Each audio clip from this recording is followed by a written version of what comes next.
radio show. Oh my God, I love you so much! On 97.7 FM, The City.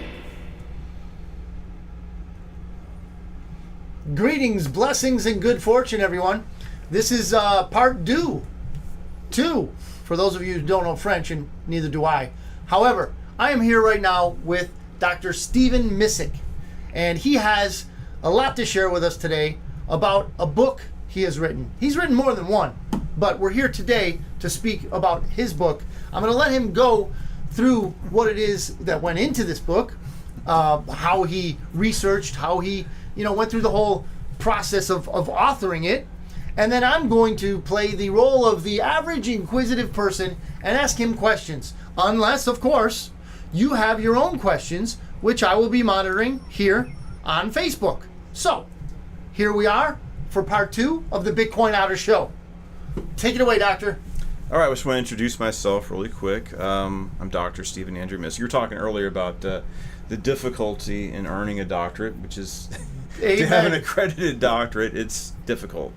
And I had this friend who's just this friend I was with in Iraq. Now she's Dr. Rachel Floran, and she's having a hard time. They keep on pushing back her thesis paper, and you have to extend semesters. You have to go before a board and defend your thesis. It's very difficult to earn a doctorate, so that's why I kind of used the title, because it's a big struggle. But I think it's important, and part of the reason why I got the doctorate was I'm concerned about Christian apologetics. Okay. Like you got C.S. Lewis back in the day, Mere Christianity, and others, and right now we have this left-wing establishment. They dominate everything. There are universities, the entertainment, the news media, everything. And they try to blow people off, like, what do you know? You're just a Bible thumping preacher from the backwoods. Sure. And it's like, no, well, I got an accredited doctorate. Yeah. So it's important for us. We need to, Christians have to engage the culture. We need to go in there and fight back. Education is very important, and it disturbs me seeing how corrupted it is. Me too. Me too. Like all this, just like with this gender transition stuff they're pushing in universities, it's like it's crazy, and what they're doing, and they're also, it's like you're not allowed to have dissent, and that's not what education's about. It's not about left-wing politics. It's about understanding the universe, right? Developing your mind, feeding your mind, having a hunger, and also inquisitiveness is what it should be, or becoming more refined. But it's disturbed. Well, what happens to Christian families a lot of times? They send their kids off to college. They come back a raving maniac. They don't recognize their own kid. Left wing, and it's like, we got to take control of this. It's like, no. And one of the ways we do that is we go and we get the degrees and go in there and take it back from the devil. But then you're looking at Marxists, it's a failed ideology. It's a perverse ideology. It's led to the deaths of hundreds of millions of people around the world. Just in China alone, 100 million people. And it's like, why? This is a bad, discredited idea. Why are they brainwashing our kids in this? We need to stand up. And you look at Ron DeSantis. That's what it looks like when you push back on that. I think here in Texas, we're getting rid of diversity, inclusion, and equity demands DEI. here. You got to. I was listening to Dinesh D'Souza. He's talking about University of Tennessee was doing these, pushing the gender transitioning ideology, whatever. And Dinesh is like, well, that's the state school. Why doesn't the governor say, hey, we're not putting up with this here in Tennessee? Right. And that's what, I don't know why people don't think that way, but we need to engage. We need to get our own accredited degrees, and we have to engage these issues, because education is very, very important. And so I've written a lot of books. I've traveled around the whole world. And one of the things I've been very interested in is, the Middle Eastern Christian communities. Went to Egypt several times. I went to Egypt recently. I'm trying to do some research into Moses and the Exodus. So it's an amazing, this time I went down to southern Egypt and climbed the traditional Mount Sinai. It's amazing. So the first book I wrote was about Aramaic as the language of Jesus. So the Bible's written in 3 languages, right? Hebrew, Aramaic, and Greek. What is Aramaic? It's a Semitic language. Hebrew and Aramaic are similar, but they developed from a common source. They're like cousins. It'd be like we just had somebody talk to, like Spanish and Portuguese, right? Very similar, yeah. but they're different languages. It's the same thing with Hebrew well, what happened to those languages? They came from Latin, right? Latin evolved into the different languages, Right. including Portuguese and Spanish. So an earlier language, the scholars call Proto-Semitic, evolved into Arabic, Hebrew, and Aramaic. This is the language Jesus spoke. We know it because Jesus is quoted using this language in the New Testament, even though it's written in Greek. And of course, in the Old Testament, the book of Daniel and Ezra, parts of those books are written in Aramaic. And it's not a dead language yet. The Assyrian Christians of the Middle East still speak that language. And I've been in Aramaic-speaking villages in Syria and in Iran. I haven't been to Iran yet. Syria and Iraq. And when I was writing my doctoral thesis, I went to confront the refugee problem, the crisis. So I actually interviewed Assyrian Christian refugees who fled ISIS in Mosul.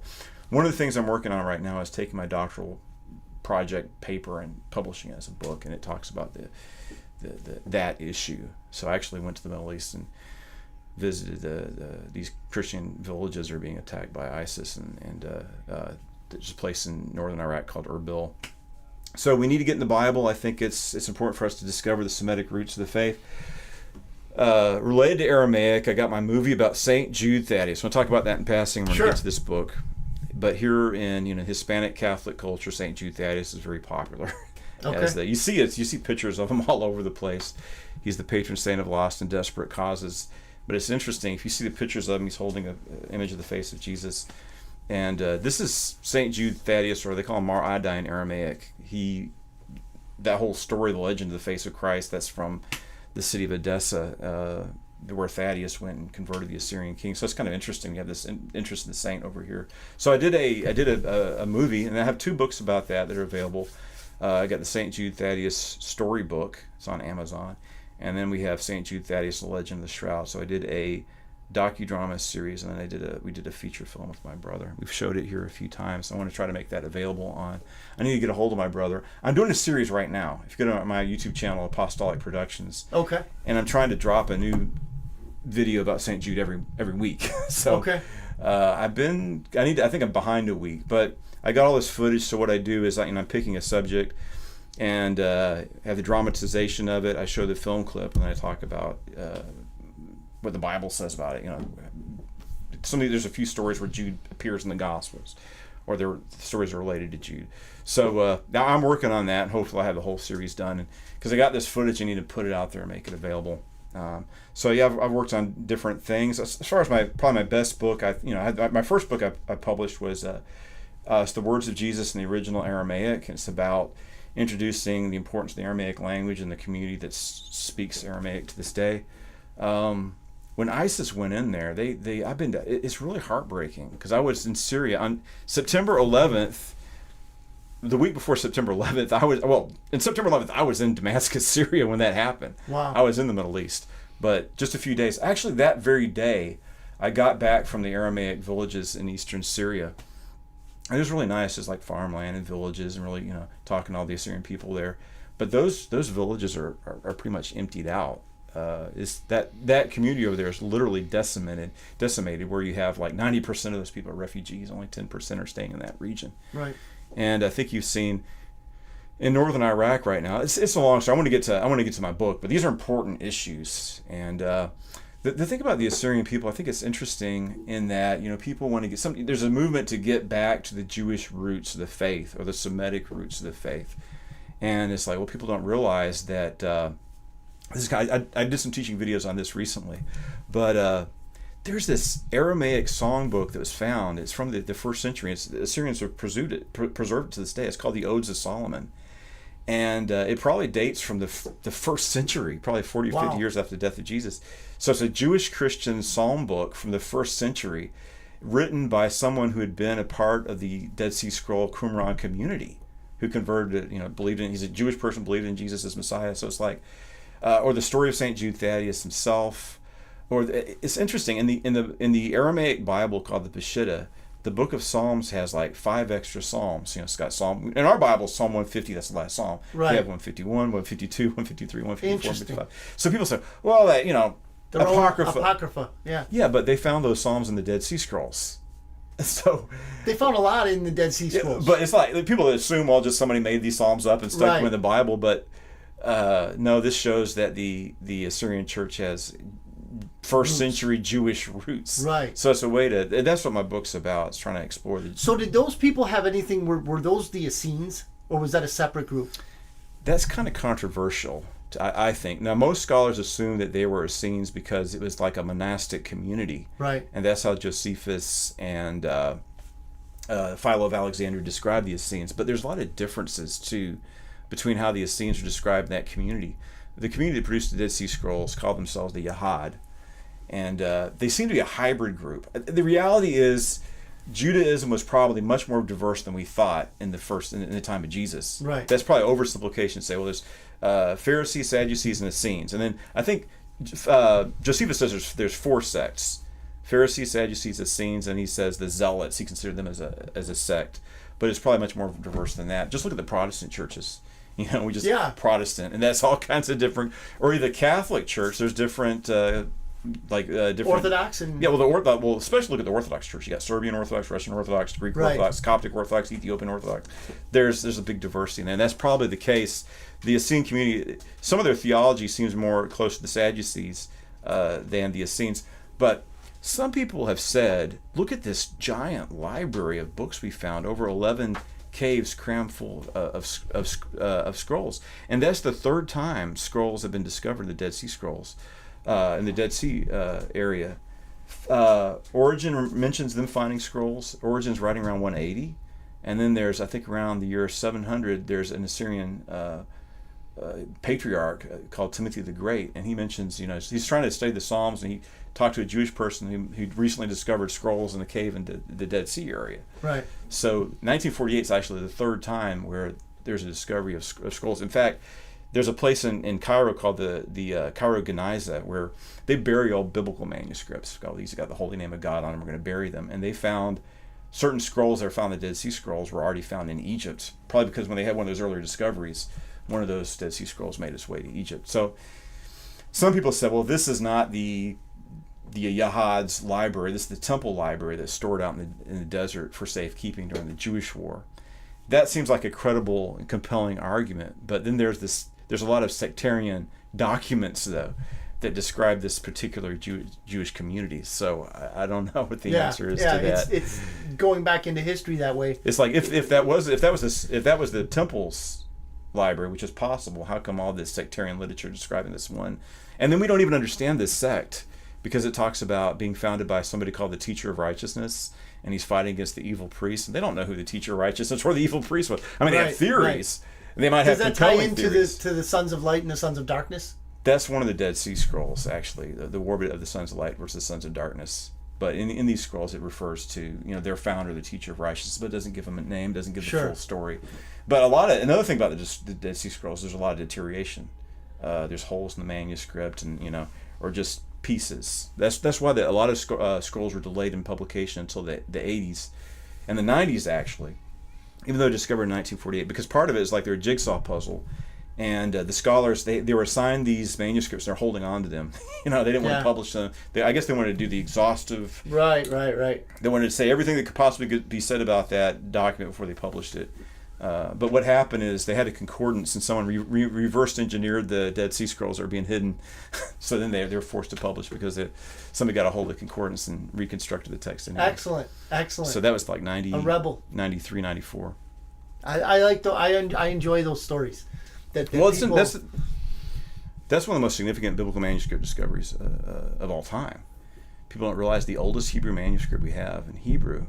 I think it's from the mid 900s. Almost year 1000, right? Yeah. The oldest Hebrew text, I think it's called the Aleppo Codex and Codex Leningrad, are 1,000 years after the time of Jesus. When you find the Dead Sea Scrolls, we have scrolls from the time of Jesus and 200 years before. I mean, of course, we have other. We don't have any complete Hebrew manuscripts, but earlier than these manuscripts from the 900s. Of course, we have the Latin Vulgate and the other translations and manuscripts to precede that Masoretic text. So yeah, biblical archaeology is important, and we need to know these things because a lot of people say, "How do we know the Bible is true and reliable?" Exactly. That's everybody's changed it. Their normal vector of attack is that it's been through so many hands. Everybody gets their piece. I think people are trying to look for reasons not to believe. Oh, exactly. Because they don't want to be held accountable to Almighty God. Exactly. And it's like, well, there's plenty of historical evidence and archaeological evidence to support that. I think I've been to the Holy Land twice, and I think anybody has the opportunity to do it. I think it gives you a unique perspective on the Bible. You can't get it anywhere else by actually being in the land where it happened. So I think it's a worthy exercise to do. Is actually, if you're able to do it, go to the Holy Land. I would agree. So, and like I've been there twice. So the first time I just went on my own. I went to Egypt, visited my Coptic Christian friends. Then I went up to Jerusalem for. It's interesting. It was Orthodox Easter, Passover, and the Muslim Feast of the Sacrifice at the same time. Wow! So it's an interesting time to be there. So yeah, I wrote these. I got books on different subjects. So I guess we'll talk about this. Yeah. Go ahead. This is a crime novel. Okay. Dun, dun, dun. I've never written a crime novel before. So title: The Avenger of the Blood. The Story Avenger of Love of and the War Blood. in Texas. That's compelling. That's a compelling title. I'll give you that. Yes, it is. So I saw a video that James Comey, I think this is a very, very important issue. And James Comey was the leader of the FBI. Well, hang on, Doctor. On this show, when you say James Comey, we where's the spittoon, Joe? You go, boo. We go okay. I believe he needs to be arrested, and the FBI is so corrupt at this point, it has to be disbanded.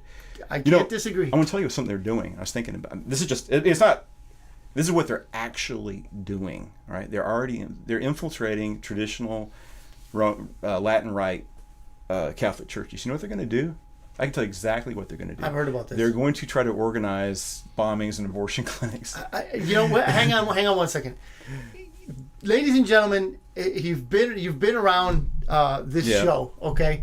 I'm in agreement with that statement, and here's why. This is not hyperbole. This is our Catholic friends. Please be careful out there. Yes, their FBI agents are in your churches trying to get you to do violent attacks on abortion clinics. I wish it wasn't true, but that's where we're at as Americans. And they will find a taker. They will find somebody on some sort of drugs spectrum. Yeah. They found a homeless guy. Well, they did a fake kidnapping of Governor Whitmer in Michigan, and they had like 25. People. So, and half of them were FBI agents. Yes. There's only like 3 or 4 people. And who are the people who are carrying out this kidnapping? They're like homeless. This guy. He's had mental problems. He's got low IQ, homeless guy. Psychotropic drugs. They're taking advantage of this. The time. So he's homeless. He's living in somebody's basement, and this is the big ringleader. They're taking advantage of these people to create a narrative. They're trying to create a narrative.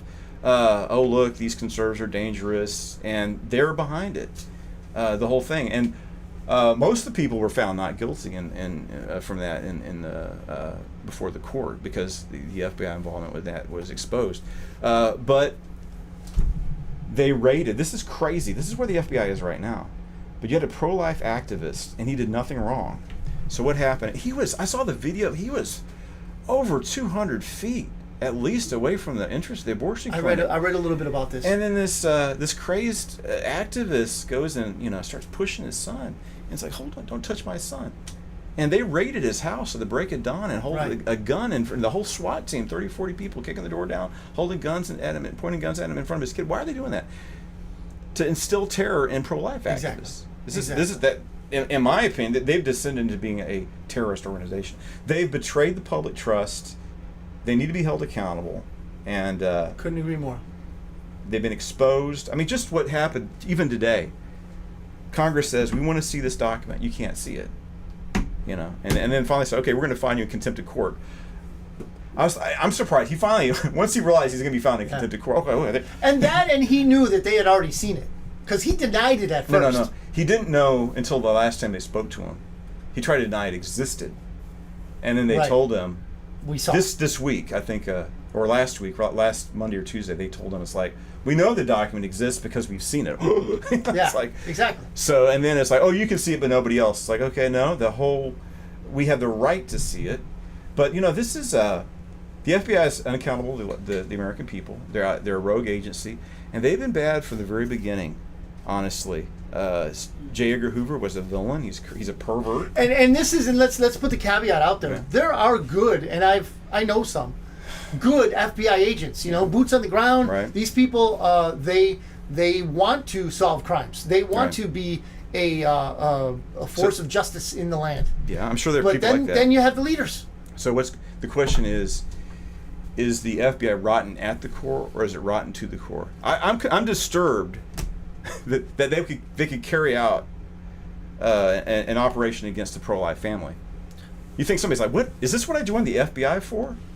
Doctor, they led an operation against the president of the United States, a sitting president, through the FISA court. Yeah. Okay. We need to disband the FISA court. If they can do it to a sitting president, what can they not do to you and me? This is a very important issue, and I'm glad to see that Republicans are waking up and open their eyes to what's the corruption of the FBI.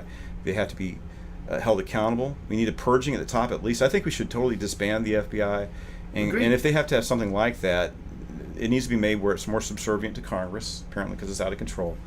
And they probably have to give it a new name. Yeah, that won't work because it's bad. What I like to tell people when I'm articulating these types of sentiment, and I have many of these sentiments, I like to tell them that the vast majority of federal law enforcement agencies are extra constitutional, Right.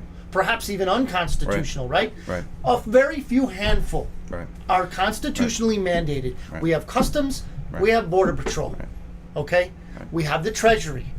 We have these things that are constitutionally mandated. Other than those, Right. It's the Constitution doesn't say anything about the FBI. no, certainly not. And Or then the how- DEA, or Right. the ATF, or the Right. EPA. Right. They're all constructs Right.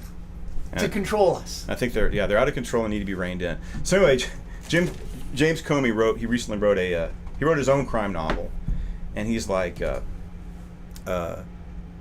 he's being heckled as he deserves. It's like, well, you're a criminal. Like what he did. One of the things he did that's really bad is he went in there to get to ask these tricky questions to sending agents to spy on the city president. Right. About or Paul, what they did it's General Flynn. The FBI agents are we trying to arrest him? Are we trying to entrap him? What's my mission here? Yeah, exactly. And oh no, this is just. Then they lied to him. Oh, we're not doing any investigation. This is just standard protocol. And don't worry, you don't need legal counsel trying to set him up. So it's a big.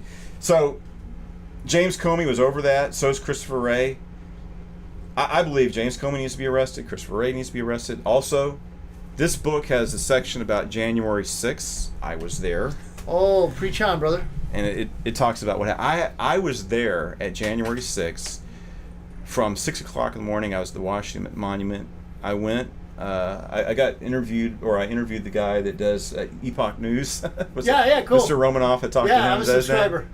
And then I was actually looking at the president, listening to his speech, and while people went there to patriotically express their concern about Actually, there's a constitutional process. If there are irregularities, a congressman, Democrats do this whenever Republicans. This is something that happens whenever Republicans win a presidential election. The Democrats contest it, and then they go through the process of contesting the electors, and they fail. But they have the right to do it. Right. And it's like, okay, go ahead and air your concerns. We're supposed to be a free country. So what they did, I believe, is an FBI operation. The violence, because I didn't see any violence that whole day. I had no idea that was going on. And but we need to know how many FBI agents were involved in violence. You know what they're trying to do is they're trying to hide their identity. I don't think these people should have their identity. If they've engaged in violent insurrection against our government, and especially if the FBI was involved in that, they need to be exposed. They need to be arrested. Those FBI agents need to be charged with sedition and insurrection. Agreed, but it's much more complicated than that because we have Ray Epps running around. Yeah. Ray stinking Epps. He needs to be questioned about what agency he was working for, how he got paid. They haven't even looked at his banking records. They're protecting that guy more than Joe Biden. Watch the 60 Minutes interview convinced me even more he's a federal agent. Yeah, exactly. That's why they call it the insurrection. So a grandma goes in there. I didn't go inside the Capitol, but some people just carry. Look at the Buffalo man. He spent 2 years in solitary confinement, and once you see the video, he didn't do any violence. Right. He just. I can't believe they let him out. Well, I think the part of the reason why they let him out is because Tucker exposed what really happened. Could be. There's hundreds of people still in there, still in the D.C. gulag. Well, the people that belong in there, like the thing that gets me. Well, no, they're not just people that belong in there. The FBI agents belong in there. That's what I'm saying. The people that belong in there, like Roy Epps, are out. And right. Agreed. These people, like grandmas, Just I want the viewers out there, because if you're watching the regular news media, you don't know what's going on. There's a movie called Capital Punishment by Nick Searcy. Okay. Which I'd recommend people watch. I think that's the only full-length picture that talks about January 6th. And there's a lot of evidence. All that video, they're using the narrative. We talked about that. The FBI creates a narrative. Yes. So the reason why that so-called insurrection went on is because they didn't want us to have the opportunity to use our our constitutional right to contest the electors.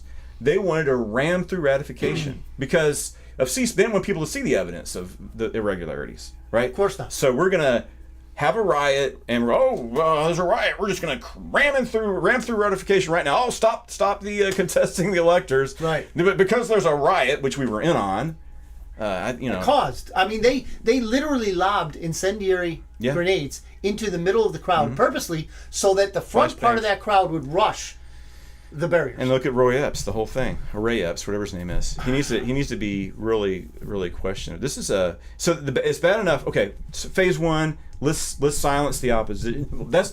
Phase one is ramming through ratification. Phase two is silence the opposition, right. Criminalizing dissent. Oh, we can't talk about this because there's an insurrection. There's at least 80 FBI and Capitol Police agents who are involved in committing violent acts. That needs to be exposed, and I talk about it because I was there. So that's part that weaves into the story of the Avenger of the Blood. This is of course is fictional. Right. It's a novel. You said that. I'm putting my research into that. Okay. Based on personal experience. Well, you stoked my interest. That's for sure. I've been following this January 6th thing through since the beginning. I'm really shocked about what happened because, like I was talking to you earlier today, like what happened in 2020.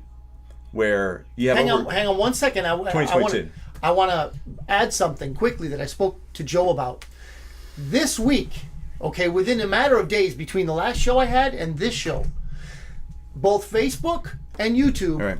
We're going out on both of them, right. Have now said that it is okay to talk about the corruption in the 2020 election. Why do you think that is? I've got two things.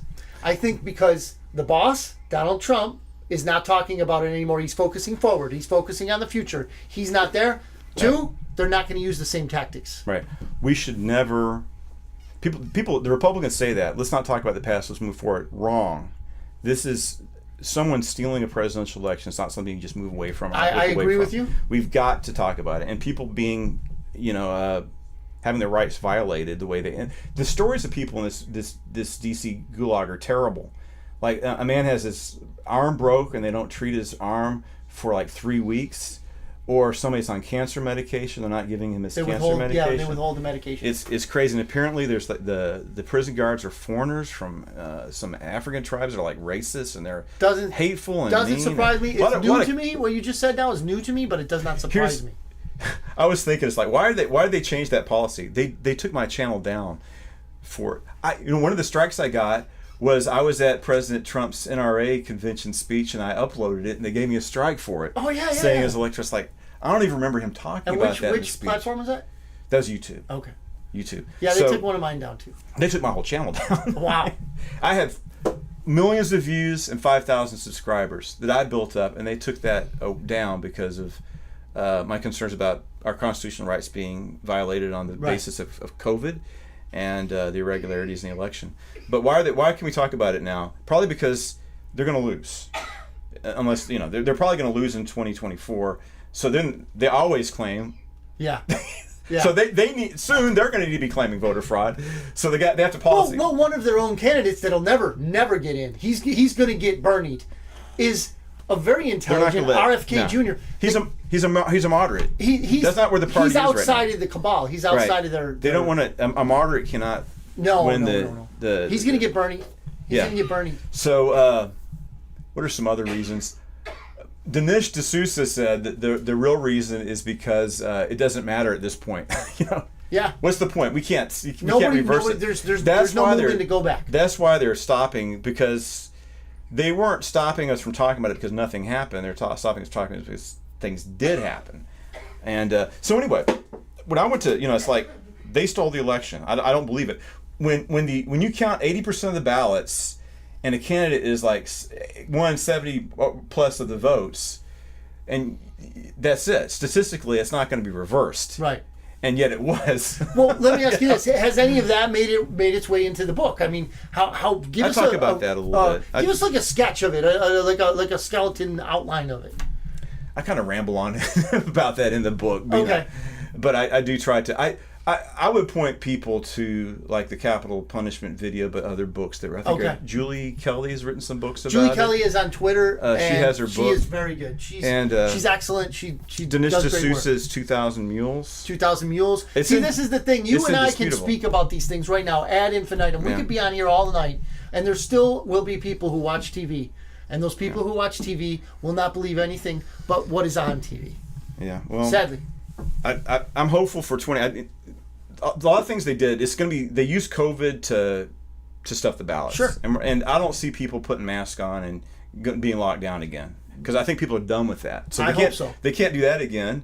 Sabotaging like they did in Harris County and in Arizona. The Republicans go to vote and we're out of paper. Well, or they don't work. The machines didn't work in Arizona. That was a deliberate sabotage. That's stealing an election. Now they've got it on video where they reprogrammed it and all that. Yeah, then nobody's doing anything about that either. No. I think it's right for Carrie Lake to fight back, and she should fight back all this as far as she can, because we can't put up with this. We need to hold these people accountable. But she hasn't won anything significant. I mean, she's exposed what happened, but these judges aren't ruling on her behalf. So there's a lot of things in this book I talk about, but fundamentally it's about this friend of mine, which I brought with me. It's her ashes. Oh, wow. Okay. Penny. She's actually, I did an interview with Joe when she was there with me. We had to do it on the video. I was bringing her. She's all excited. She's going to come to the studio, and she's all dressed real nice. And several weeks after that, they found her body dead, and she was waiting on me. It was really traumatic for me. Wow. Because it's like she came down here to celebrate Cinco de Mayo. Okay. She wanted to hang out with her friends. She'd been out in Rio Grande City for a long time, and I was dating her. I was taking her out, things with her, and see. And I had military duty. I talked to her at noon, and she's fine. And then I told her I had a Bible study. I was going to call her at like 5:30 when I got back, and I did that. We missed her calls, and then finally she calls me back. And then when I called her back, I think she was already dead. Wow. They found her body, and the weird thing about what happened with her, and this is just an accident or whatever, but I was looking at some of her friends were telling me stories about. She knew a lot about what's going on down in the valley. Okay. And she was kind of, honestly, she was messed up on these videos, and I went over there to help her. But they're saying she's calling out politicians and doctors and lawyers and exposing there. So after she died, it's like I went to visit her. She's FaceTiming, right? She's FaceTiming. I walked in and checked on her and talked to her. So I might have been in one of those videos while she's doing all these little tirades. Okay. And so I wanted to see it, and they took those videos down, oddly enough, and it's weird. Yeah. And then they held on to her phone for almost a full year. Wouldn't give it back to the family. Wouldn't tell the family about where her property was. We finally got everything. What was the agency? Oh, this is in McAllen. That was. Was it the PD? Yeah. I guess the McAllen Police Department handled. They wouldn't. They were very. What'd you call it? They weren't helpful. Right. Obstructionists, and you wouldn't. Not just me, but how they treated her family. So. Like I said, this is fictional, but it's inspired by some of these strange things. Okay. And when it's writing a fictional story based on all these things that happen. Yeah, so it's an interesting story. So where can we get the book? For now, it's on Amazon for now, but I might take it down soon because it's kind of temporarily available. Okay. On Amazon. So, yeah, but it's deals with a lot of kind of the seedy side, the seedy underbelly of McAllen. Okay. The corruption we have in this town, unfortunately. Of course, I was on the border mission with the National Guard for 3 years, and I got a unique perspective on the border, and I guess everybody down here in the valley should. Yes. But what's going on is everybody, almost everybody, probably 90% of the people illegally cross the border getting to stay. They take them, they process them. I guess if they're known as mass, well, they're letting mass murderers out. Last year, over 40 ISIS and Al Qaeda members were released into the public after going through. So it's just like a little turnstile. Just clicking. It's unbelievable. It's really hurting some communities like here. This has become I think Governor Abbott was very clever to send these people to. Yeah, it's working great for him and DeSantis, who I love as a governor, by the way. It's funny to see what's her name, Carrie Jean-Pierre or whatever the Jean-Pierre. That joke of us. The press secretary. She used the name of the Lord. Remember that, Joe? I said even people like her know God's name. She cursed the name. Yeah, she did. Because they asked about corruption of Joe Biden. Is Joe Biden corrupt? And she's like, yeah. She started yelling the name of the Lord as a curse. Yes. In the background. Yes.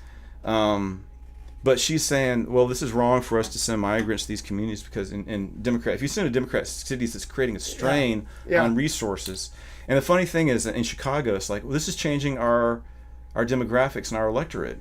Yeah, it is. We're not going to be able to vote and have representative of our community because you're diluting our vote by. That's why they're coming. That's what they're meant for. That's their purpose. Right, but this is. I guess a special a group that we need our African American brothers and sisters and friends. They need to liberate themselves from the Democrat Party. It's happening. It's happening. Candace Bergen and Candace. Candace Owens. Yeah, it's happening. It's happening. It will happen sooner, I believe, than later because there will be a critical mass. I am confident there will be a critical mass of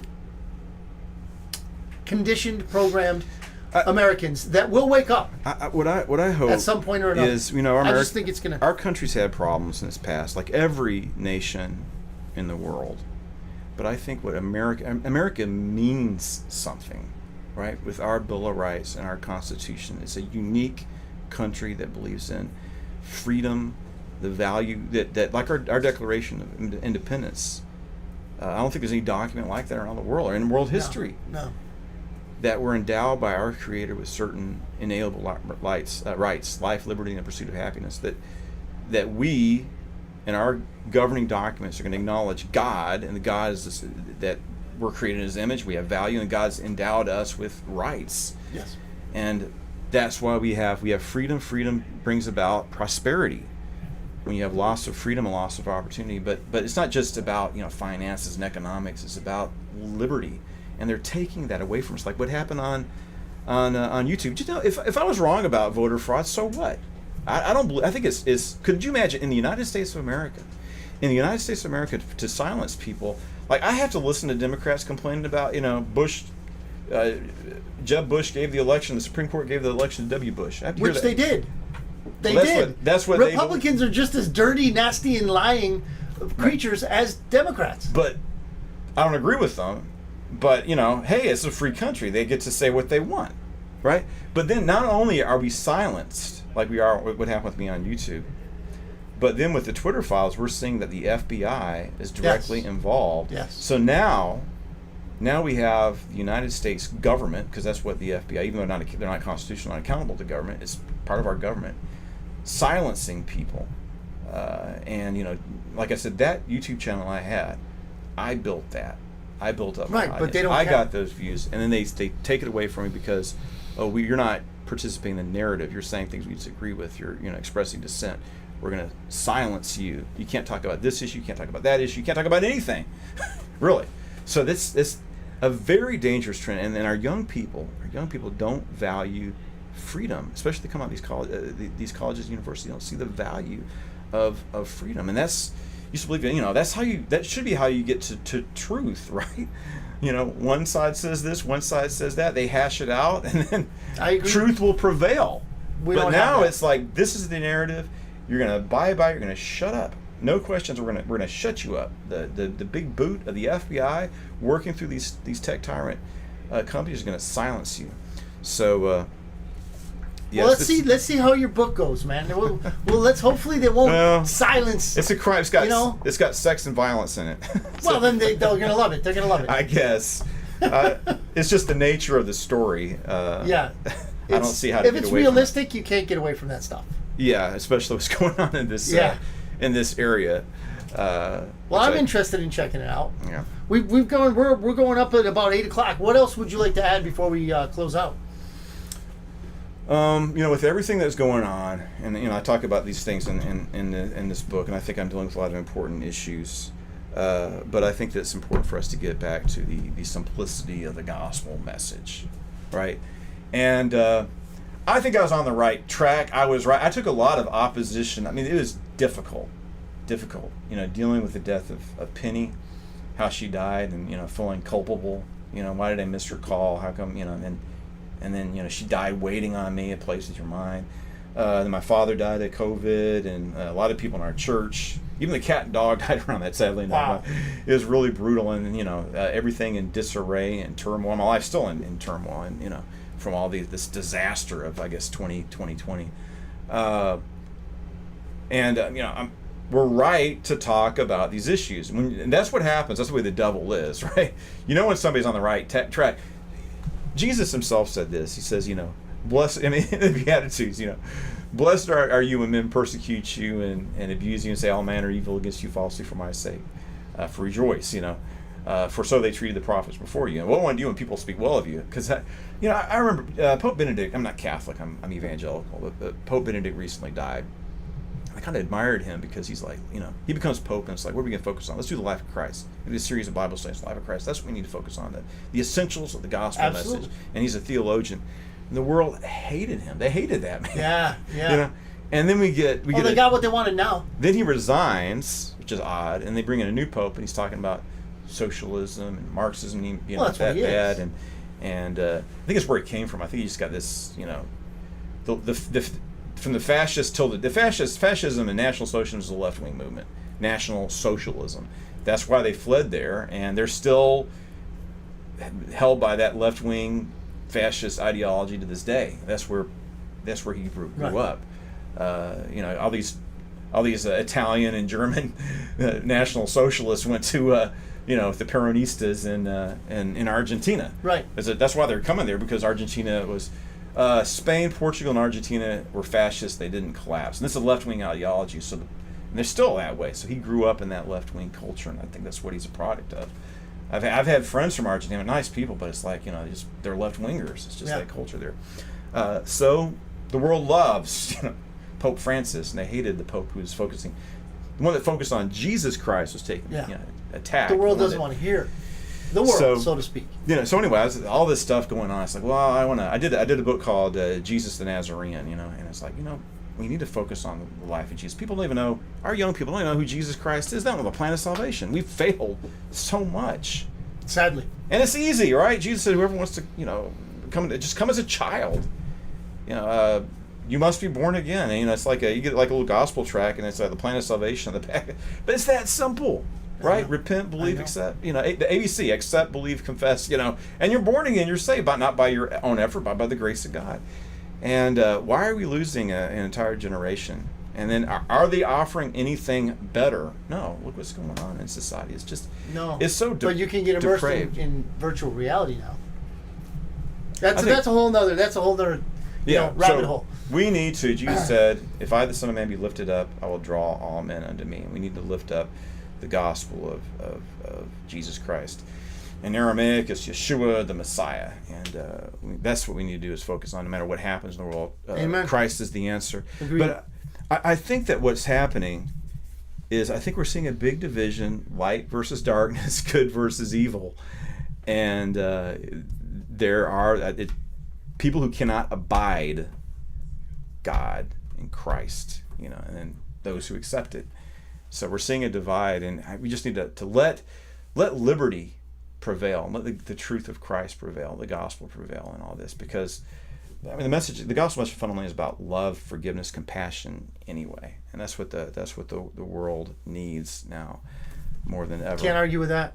Can't argue with that. Well, to close out this edition of the show, Doctor, could you hold up the book and we'll get this is the crime novel. The Deals crime with all novel. kinds of issues. Yes. It's got a chapter about January 6th in the back. The Avenger of the Blood. Based on my personal experience. Of course, it's fictional.